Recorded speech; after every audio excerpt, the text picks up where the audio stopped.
Good evening. Welcome to the Chicago chapter of the National Black Nurses Association monthly television show. And this is such an exciting day as usual. It is also a historic day.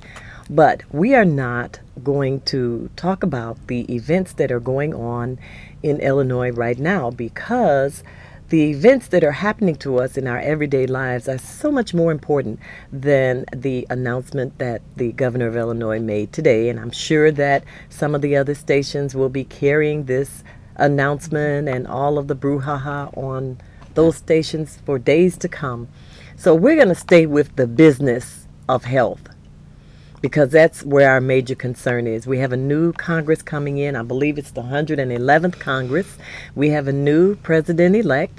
We have now, barring any unforeseen or foreseen complications, a now second senator from Illinois, which is very important in terms of having the numbers in the Congress to get the work of the nation done.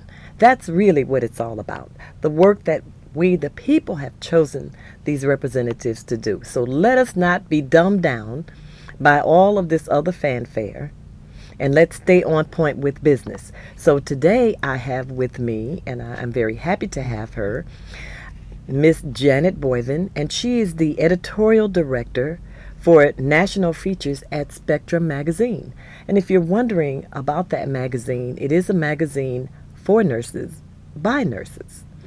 And it is one of the tools that we nurses use to keep abreast of the work that we are doing when it comes to you, our patients. That we are always up on the latest equipment, the latest ideas, the latest things that are being done in healthcare, the new laws, the legislation, etc. They are brought to us by one of the magazines that has been around a long time, and we have been associated, the Black Nurses Association, with Nursing Spectrum for years. And the lady sitting next to me is a lady that over the years I have grown to know well, and I consider her a colleague, a friend, and I have respect for her position as the editor of Nursing Spectrum. So, without any further ado, I'm going to introduce you to Janet Boyven. Hi. Hi, Renetta. Thank you for inviting me. We are so happy to have you, and I want to ask you about Nursing Spectrum.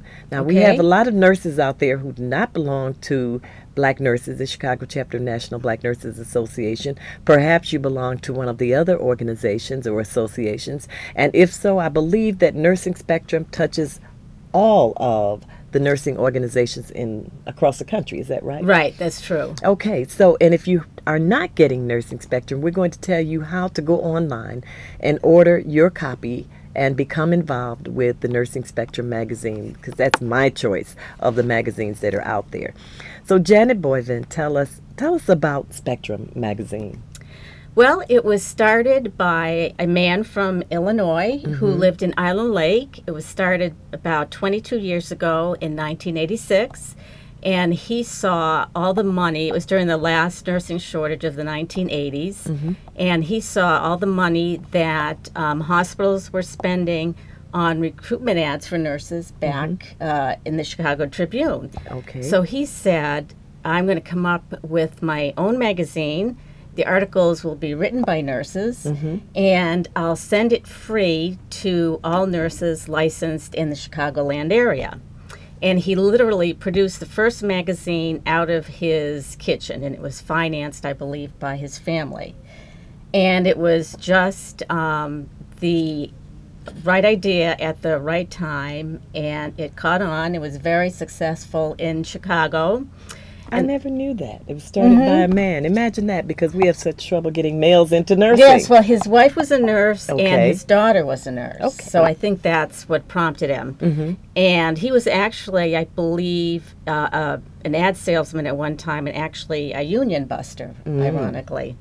And when he saw how successful it was here in Chicago, then he opened one up in Washington, D.C., New York, Florida, Pennsylvania, and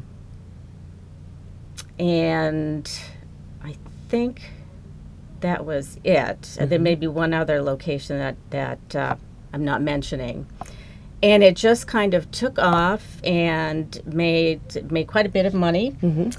But he only actually owned it for about 6 years, and then he sold it to the parent company for USA Today. Oh, okay. And it's owned by Gannett Corporation, which is one of the largest media corporations in the company or in the country. I don't think we've ever paid for it. We've never never had paid to pay for it. it. It's all Wonderful. It's always free. It's always free. It's paid for by the recruitment advertisers. So thank your recruiters for that. All right.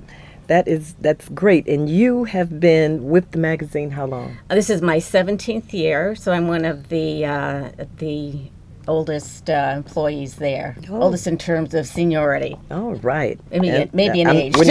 No, we're not going to go there. So specifically, I know that you have traveled extensively for the magazine, Right.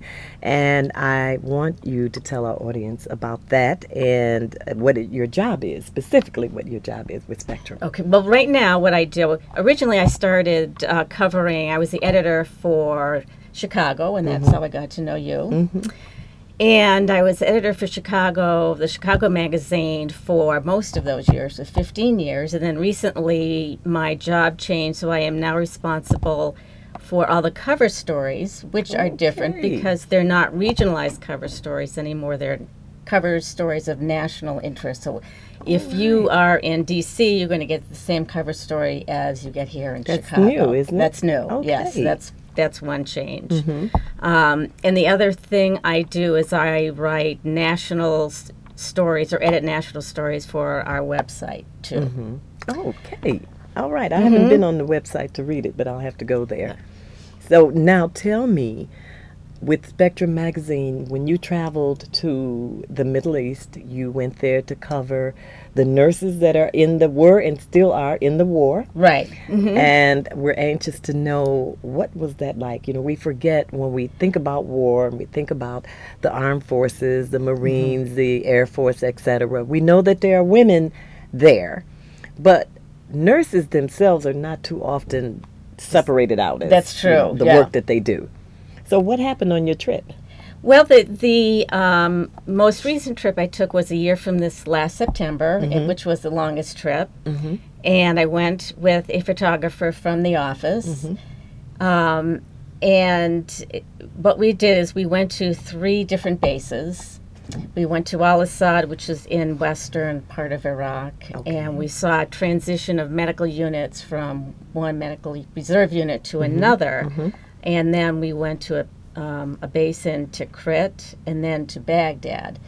And I think one of the interesting things, and that something that few people know, is that there are actually a lot of grandmothers Really? who have been to war now, because the nurses in the reserves are often in their 40s, Oh yes, that's 50s, right. and That's even right. 60s. We have in our organization, we have quite a few nurses that they were in the reserves and they've actually been on active duty. That's right. So, I mean, it's probably, I imagine, the first time in history where there have actually been grandmothers at war, which to me was fascinating. Amazing.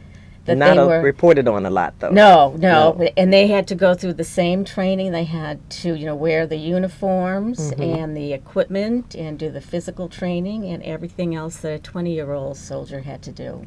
Wow. Think about those bombs. Now, I know they didn't stop the bombs when you went there. So you had to be in the midst of everything that was going on. Well, we were that last year when we went. It was actually a peaceful period, because it was when the surge was starting to work, so the violence was on its downward spiral. But the hospitals were still filled with a lot of Iraqi soldiers and policemen, and also a lot of insurgents. In fact, we even saw a 12-year-old prisoner. Wow. Who had been shooting at soldiers with his uncles and had been wounded.